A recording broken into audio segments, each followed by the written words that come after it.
Let's make some okra soup and fufu. Today we're going to be making our fufu from scratch, and we're going to be making our okra soup nice, simple, and delicious. So let's make it together.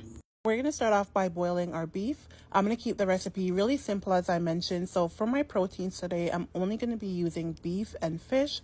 So I'm going to start off by seasoning my beef before boiling. So to season, I'm going to add garlic, onion, and all-purpose seasoning. I'm also going to add 1 to 1.5 cups of water, and then put that on my stove and allow that to boil for 15 to 20 minutes. My beef is boiling. I'm going to go ahead and start prepping my okra. I'm going to start off by cutting off the tops and the tip, and then we're going to go ahead and make 2 different types of texture. I really wanted larger chunks for that bite, and I also wanted a smaller chunks to ensure that the okra soup is nice and slimy. So I'm going to go ahead and start chopping up the larger chunks first, and then I'm going to take my time and really mince the smaller okra that I want, just so I can get that real slimy texture for my soup. So I'm going to take my time, chop those up, and then we're going to set those to the side. Next, we're going to go ahead and start prepping our fish. I'm not going to use a lot of fish, but for my fish, I've already boiled it and got rid of the excess amount of salt. And then I'm going to pick it in larger pieces and also set that to the side for now. By this time, my beef is ready, so I'm going to go ahead and remove my beef from the pot, but I'm going to be saving that broth because we're going to be using that broth for our okra soup. So I'm going to remove my beef from the pot, and I'm going to set them both to the side. This is where the real fun begins. We're going to start really making our soup. So to my frying pot, I'm going to be adding my palm oil. I searched high and low to find a store that had palm oil, but it was all worth it. So we're going to go ahead and add our palm oil. I realized that I used way too much. So halfway through melting, I removed a big chunk. So I used about 3 tablespoons of palm oil.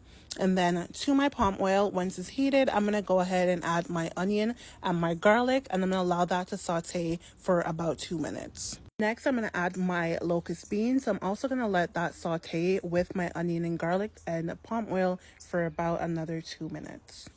Next, we're going to go ahead and add our crayfish powder.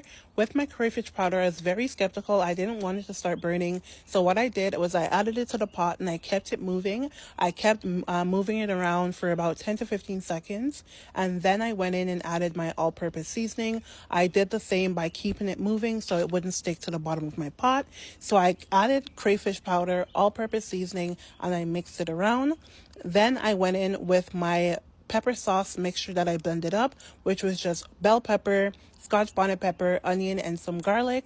I added that to the pot and I allowed that to saute for about 5 to 10 minutes before adding anything else. Once that 10 minutes had passed, we're going to go ahead and start by adding 1 cup of beef broth to our pot. We're going to mix that in and allow that to simmer down for a little bit. I did end up adding another half cup of beef broth. So in total, I used 1.5 cup of the broth.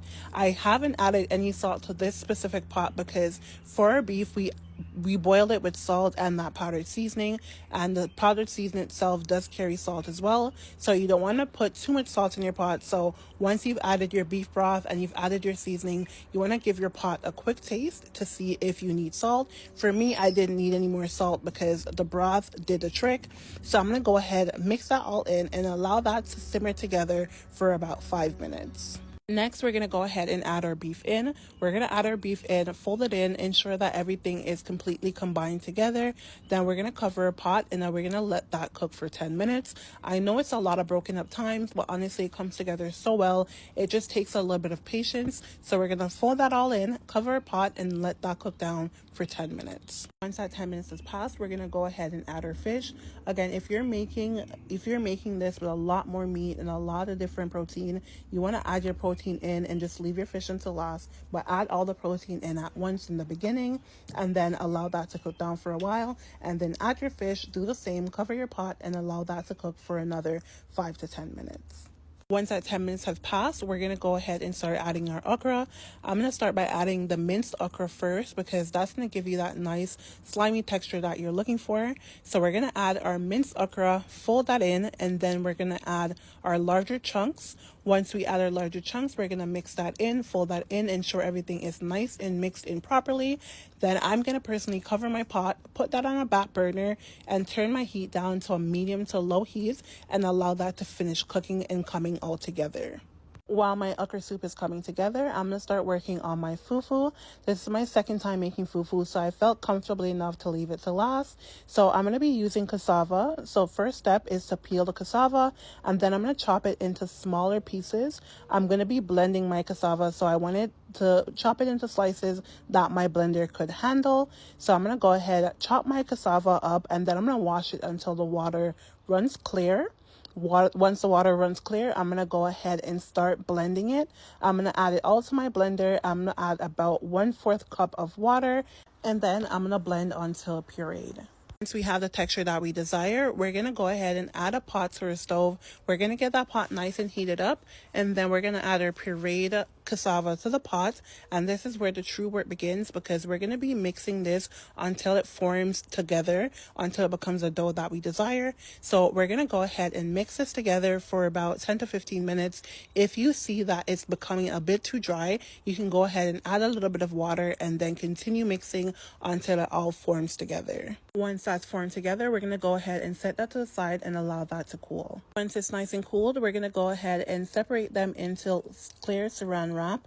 We're just going to twist that up and sit that down until we're ready to serve. By this time, our okra soup is ready. We're just going to give that a quick stir, and then we're going to start plating our dinner. This is what the finished product looks like. Honestly, it looks delicious. I personally am not a fan of okra, but I know my dad will absolutely love this. He's going to actually do a review, so stay tuned for the review. But honestly, it looked and smelled delicious by the end, and 10 out of 10 would recommend. I really do hope this recipe was really simple, easy to follow. Again, if you are somebody that loves a bit more meat, you can go ahead and add whatever protein that you desire. But I wanted to keep the recipe extremely simple. But until next time, bye.